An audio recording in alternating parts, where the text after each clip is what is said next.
Maka orang-orang yang yakin, orang-orang yang gembira dengan kelahiran beliau itu, beriman kepada beliau bahkan sebelum kedatangannya, maka disifati oleh Allah Subhanahu wa taala, wa azzaruhu wa nasaruhu. Maka yang menarik, falladzina amanu. Maka tipikal orang yang yakin dengan kedatangan beliau itu, dengan kelahiran beliau itu. Ini ayat terkait tentang maulid yang jarang dibahas. Jadi maulid bukan sekedar kita merasakan gembira dengan kelahiran Nabi Muhammad SAW. Kalau itu wajib kita gembira. Karena orang dulu pun yang tidak semasa dengan Nabi Muhammad diminta oleh Allah gembira. Jadi kelahiran Nabi Muhammad itu singkatnya bukan sekedar hari, bukan sekedar sosok. Yang penting bukan bulannya, yang penting cahaya yang dilekatkan kepada beliau. Disitulah Nabi menunjukkan kepada kita, kalau mampu kita ikuti, maka lihat ujung ayatnya, wa ulaika humul muflihun. Itulah hikmah maulid Nabi, itulah hikmah tertinggi yang perlu kita kaji, dan dengan itulah kita akan diaku sebagai umat Nabi Muhammad sallallahu alaihi wasallam, yang dengan itulah kita mendapatkan syafaat Nabi Muhammad sallallahu alaihi wasallam, dan mudah-mudahan diperjumpakan dengan Rasulullah sallallahu alaihi wasallam di akhirat kelak.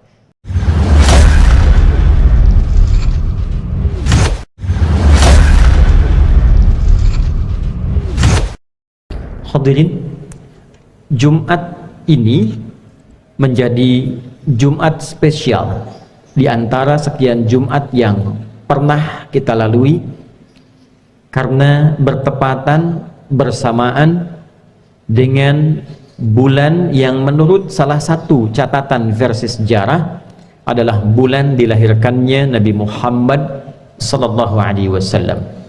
Para ulama bersepakat beliau dilahirkan di hari Senin. Walaupun ada perbedaan pendapat di bulannya, tapi di antara pendapat terkuat yaitu di bulan Rabiul Awal, 12 Rabiul Awal.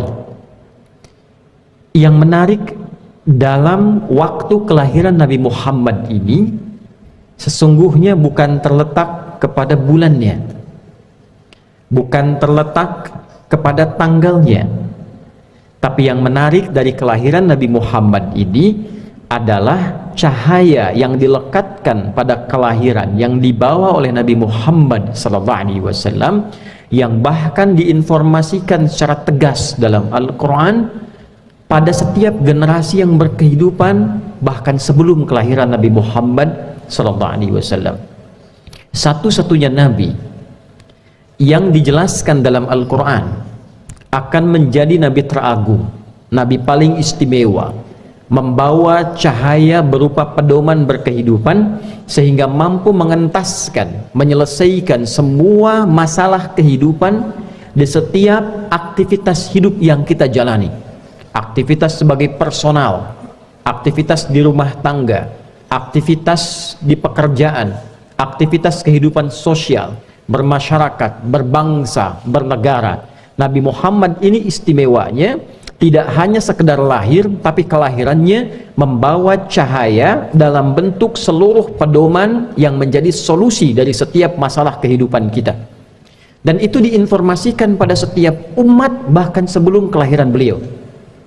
Bila kita lacak di Al-Quran surah ke-7 Al-A'raf, di ayat 109, di ayat 157 misalnya, Quran surah ke-7 Al-A'raf di ayat 157, Allah menegaskan di antara sifat Nabi Muhammad yang diviralkan di dua kitab utama sebelum kelahiran beliau, dengan firman-Nya yang tegas, a'udzubillahi minasyaitonirrajim, bismillahirrahmanirrahim, alladzina yattabi'una ar-rasulan nabiyyal ummiyya alladzi yajidunahu maktuban 'indahum fit taurati wal injil. Yaitu ada kalangan ahli kitab yang mengikuti petunjuk seorang rasul, seorang nabi yang istimewa, tidak pernah belajar formal, sekolah, punya guru, membaca, menulis, untuk menegaskan bahwa semua informasi yang dibawa kepada nabi itu bersumber dari Allah langsung subhanahu wa ta'ala. Jadi sifat ummi yang melekat pada nabi itu bukan kekurangan, tapi penegasan mukjizat kerasulan dan kenabian Nabi Muhammad sallallahu alaihi wasallam untuk menunjukkan bahwa seluruh informasi yang disampaikan itu bukan hasil pelajaran sekolah, bukan pendidikan guru, tapi langsung diajarkan, diwahyukan oleh Allah Subhanahu wa taala. Ini yang dimaksud kalimat Nabi, "Adabani Rabbi fa ahsana ta'dibi." Aku belajar adab pun langsung diajari oleh Allah Subhanahu wa taala, maka Allah menyempurnakan seluruh perilaku mulia yang melekat kepada beliau sallallahu alaihi wasallam. Itulah sebabnya kenapa beliau disebut dengan uswah hasanah. Quran surah ke-33 ayat 21. Laqad kana lakum fi Rasulillahi uswatun hasanah. Kembali ke Al-Quran surah ke-7 Al-A'raf di ayat 157. Alladzi yajidunahu maktuban 'indahum fit Taurati wal Injil.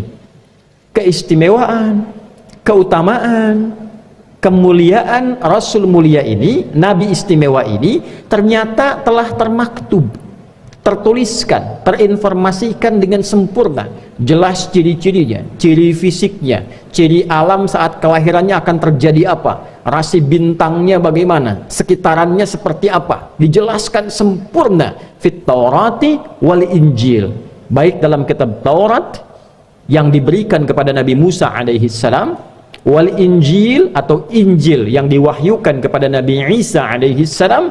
Jadi bisa dibayangkan sejak era Nabi Musa alaihi salam, sebelum kelahiran Nabi Daud, sebelum kelahiran Nabi Sulaiman sampai ke Nabi Isa alaihi salam, keistimewaan yang melekat pada Nabi Muhammad itu jauh sebelum kelahirannya telah diinformasikan. Kelak akan lahir Nabi yang istimewa, Nabi yang agung, semua informasinya bersumber dari Allah, membawa cahaya yang harus diikuti. Ya'muruhum bil ma'ruf wa yanhahum 'anil munkar, akan menunjukkan semua jenis yang baik-baik yang harus kita ikuti dan kita praktekkan dalam kehidupan. Jadi kalau kita ikuti, kita akan jadi pribadi yang terbaik. Petunjuk menjadi anak yang baik, diikuti jadi yang terbaik. Petunjuk jadi suami yang baik, diikuti jadi suami teladan. Petunjuk jadi guru yang baik, diikuti jadi guru yang istimewa. Jadi pemimpin, jadi panglima, jadi tetangga, jadi kawan, jadi teman, jadi apapun melekat pada kehidupan Nabi. Itu yang menjadikan setiap kita membaca sirah Nabi lengkap isinya. Dengan tetangga bagaimana, dengan teman bagaimana, menjadi guru bagaimana, menjadi murid seperti apa, jadi suami seperti apa, jadi ayah bagaimana, jadi anak, jadi kakek, lengkap semua. Tidak ada satupun Nabi yang bertugas di muka bumi yang semua aktivitas hidupnya lengkap menjadi teladan dalam kehidupan. Nabi Isa alaihissalam bagus ajaran kasihnya, tapi tidak bisa jadi teladan di kehidupan rumah tangga karena beliau tidak menikah selama hidupnya. Tidak jadi pemimpin dalam panglima, dalam militer, dalam konteks berkehidupan sosial, tidak selengkap Nabi Muhammad SAW. Demikian Nabi lainnya, Nabi Musa alaihissalam, Nabi Daud, Nabi Sulaiman, sampai bahkan ke atas ke Nabi Adam alaihissalam. Nabi Muhammad mewakili seluruh jenis keteladanan di muka bumi. Ya'muruhum bil ma'ruf wa yanhahum 'anil munkar, dan mencegah kita dari perbuatan menyimpang. Ditunjukkan kepada kita, ini menyimpang tidak bagus dilakukan, kalau dikerjakan resikonya akan begini. Maka Nabi melarang kita, jangan berdusta, jangan fitnah, jangan menjelekkan orang, jangan bikin hoax, jangan berselisih, jangan mengadu domba, jangan, dijelaskan akibatnya. Kalau melakukan ini nanti akan celaka, nanti berubah karakternya, nanti ditinggalkan orang, nanti Allah nggak suka, nanti rezekinya nggak berkah. Diterangkan mana yang bagus untuk diikuti jadi ideal, dijelaskan mana yang tidak baik tinggalkan, kalau dilakukan akan celaka. Maka kerjakan, tinggalkan, do it, leave it. Kalau kita mampu mengontrol itu, mengerjakan yang baik, meninggalkan yang buruk, maka kita akan menjadi manusia dengan tipikal paripurna, sempurna dalam tanda petik keutamaannya, akhlaknya bagus, karirnya baik, terpuji dalam kehidupan, mulia dalam perilaku, dan meninggalkan segala sifat yang menyimpang. Bukankah baik itu lawannya tidak baik? Jadi otomatis ketika meninggalkan yang tidak baik, pasti baik. Jadi ketika yang mungkar ditinggalkan, pasti jadi baik. Kapan baik itu jadi teladan? Ketika dikerjakan. Jujur itu lawannya dusta. Ketika dusta ditinggalkan, jujur akan muncul. Bagaimana mempraktekkan jujur? Ketika ada orang nyogok, kita tolak. Jam kerja kita tunaikan tepat dengan baik. Masuk jam 7, pulang jam 4, kerjakan dengan baik. Nah, itulah yang dimaksud ma'ruf yang dilakukan, mungkar yang ditinggalkan. Wa yuhillu lahumut thayyibat, dan menjelaskan kepada kita mana yang baik-baik yang bisa dikonsumsi, makanan yang baik yang bagaimana, yang menyehatkan yang seperti apa, yang nggak boleh dimakan bagaimana, dijelaskan hikmahnya. Kenapa diciptakan misalnya hewan-hewan yang haram, dijelaskan fungsi rantai makanannya seperti apa, menjaga ekosistem bagaimana, ini hewan yang cuma dipandang saja untuk membuat kita nyaman beraktivitas, yang ini boleh dimakan, yang ini jangan dimakan karena fungsinya bukan untuk dimakan. Allah ciptakan dengan hikmah yang berbeda. Ada yang berfungsi menunjukkan di sini misalnya ada banyak nyamuk bertebaran, maka cicak punya fungsi demikian. Di sini ada aliran yang tidak bagus, bakteri banyak, muncul banyak tumbuhan misalnya yang menerangkan kepada kita ini fungsinya demikian, fungsinya demikian. Allah ciptakan nyamuk, diberikan penjelasan ini fungsi nyamuk seperti ini. Maka dijelaskan oleh Nabi Sallallahu Alaihi Wasallam secara terperinci, yang dikonsumsi begini, yang dilarang dimakan begini, hikmah penciptaannya seperti ini. Wa yuhillu lahumut thayyibat. Dijelaskan yang baik-baik, cara mencari pekerjaan yang benar bagaimana, menggunakan pakaian yang baik bagaimana, sampai cara makan diajarkan cara makan yang baik bagaimana, sampai cara tidur diajarkan, cara masuk toilet diajarkan, cara keluar toilet diajarkan. Di mana ada tuntunan yang detil dari bangun tidur sampai tidur lagi, memberikan petunjuk kepada kita kalau itu karya manusia mustahil. Ini menunjukkan kebenaran risalah Islam, sumbernya dari Allah. Oleh karena itu Nabi ditetapkan tidak pernah belajar formal, nggak pernah masuk sekolah, tidak ada guru, untuk menunjukkan bahwa semua ajaran yang dibawa Nabi Muhammad SAW bukan rekayasa beliau, melainkan petunjuk cahaya yang diberikan oleh Allah Subhanahu wa Ta'ala. Wa yuharrimu alaihimul khaba'ith, dan menunjukkan kepada kita mana yang buruk-buruk yang terlarang. Ini makanan yang bagus, ini yang nggak boleh dikonsumsi, akibatnya jelek, dampaknya tidak baik karena diciptakan bukan untuk dimakan. Ini perilaku yang menyimpang, ini tempat yang kotor yang jangan dikunjungi, ini tempat bagus yang diikuti, yang baik dapatkan, yang buruk tinggalkan. Maka yang menarik, falladzina amanu, maka tipikal orang yang yakin dengan kedatangan beliau itu, dengan kelahiran beliau itu. Ini ayat terkait tentang maulid yang jarang dibahas. Jadi maulid bukan sekedar kita merasakan gembira dengan kelahiran Nabi Muhammad SAW. Kalau itu wajib kita gembira, karena orang dulu pun yang tidak semasa dengan Nabi Muhammad diminta oleh Allah gembira. Nabi Isa itu beliau bertugas 600 tahun sebelum kelahiran Nabi Muhammad, merasa gembira akan kedatangan Nabi Muhammad sampai memberikan kabar gembira kepada umatnya. Silahkan dicek di Quran surah ke-61 di ayat yang ke-6. Wa mubasysyiran bi rasuli ya'ti min ba'di ismuhu Ahmad. Dan beliau merasa gembira dan membagi kegembiraan itu kepada umatnya dengan mengatakan, akan datang Rasul hebat setelahku, Rasul istimewa nanti setelah aku ini, sepeninggalku. Di antara sifat mulianya punya sifat Ahmad. Karena semua yang melekat pada nama Nabi Muhammad semuanya sifat Ahmad, Muhammad, Al-Mahi, Al-Hashir, Al-Kafi, semua sifat mulia untuk menunjukkan Nabi ini istimewa. Si fulan namanya Asep misalnya, punya sifat jujur, sabar, rendah hati. Ya, bukankah semua sifat menunjukkan bahwa orang itu istimewa? Nabi lain namanya Zat, Nabi Muhammad semua melekat kepada beliau sifat.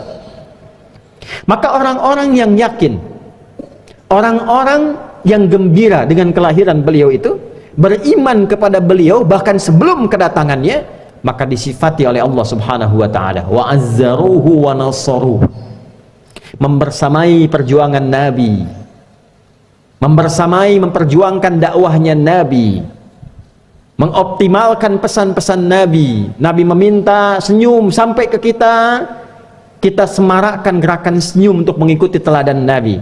Nabi lemah lembut kita ikuti, Nabi jujur kita ikuti, Nabi semangat kita ikuti, Nabi memberikan semua jenis teladan kita ikuti. Wa nasaruhu, itu yang dimaksud menolong ajarannya.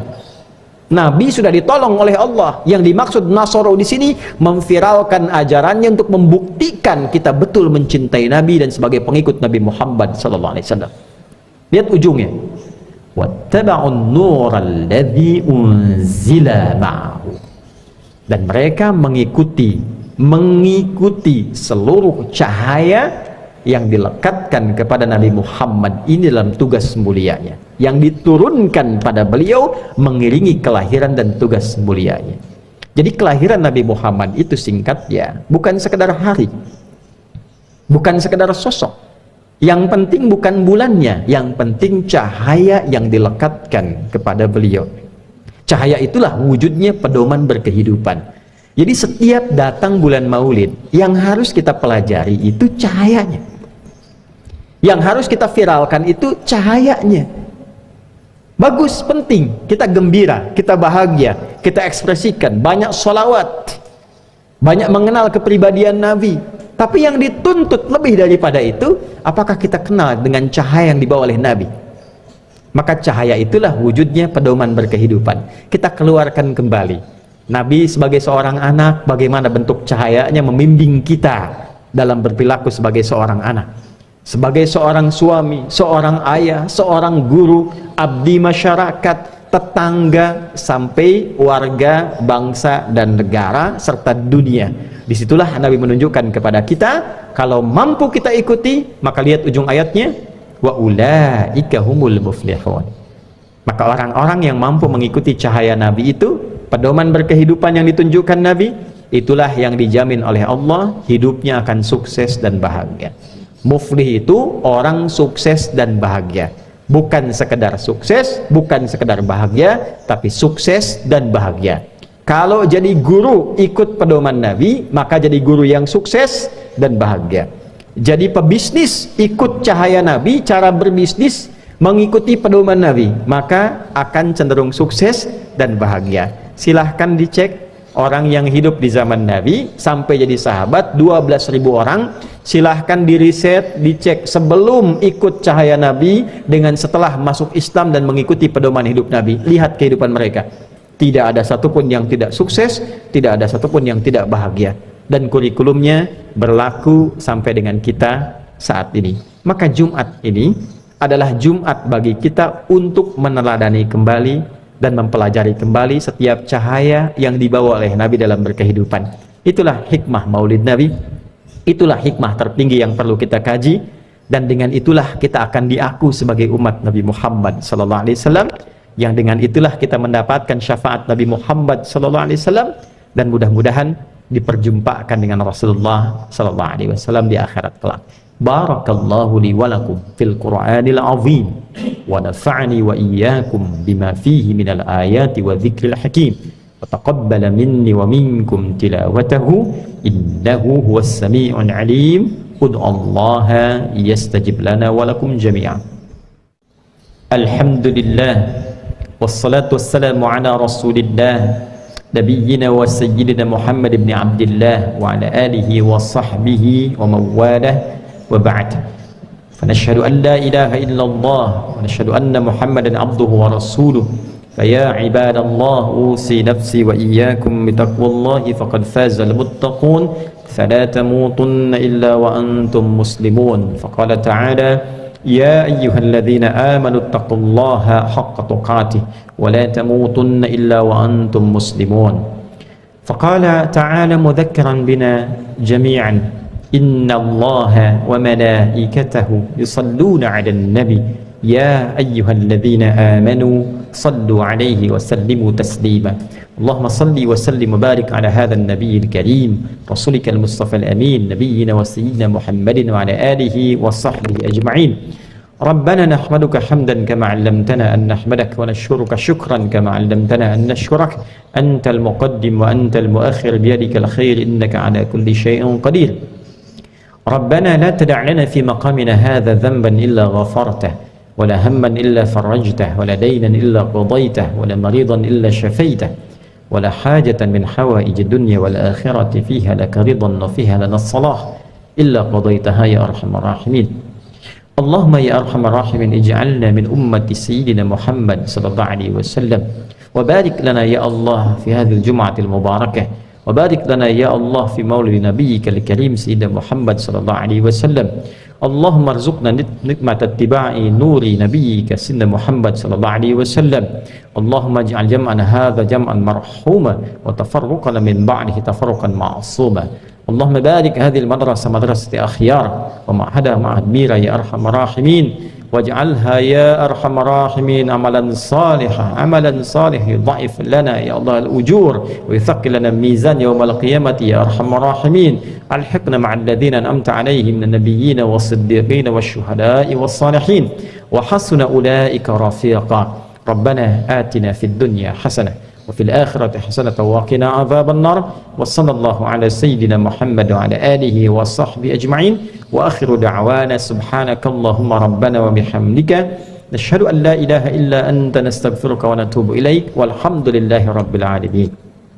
عباد الله، إن الله يأمر بالعدل والإحسان وإيتاء ذي القربى وينهى عن الفحشاء والمنكر والبغي يعظكم لعلكم تذكرون، ولذكر الله أكبر والله يعلم ما تصنعون. أقيموا الصلاة يرحمكم الله.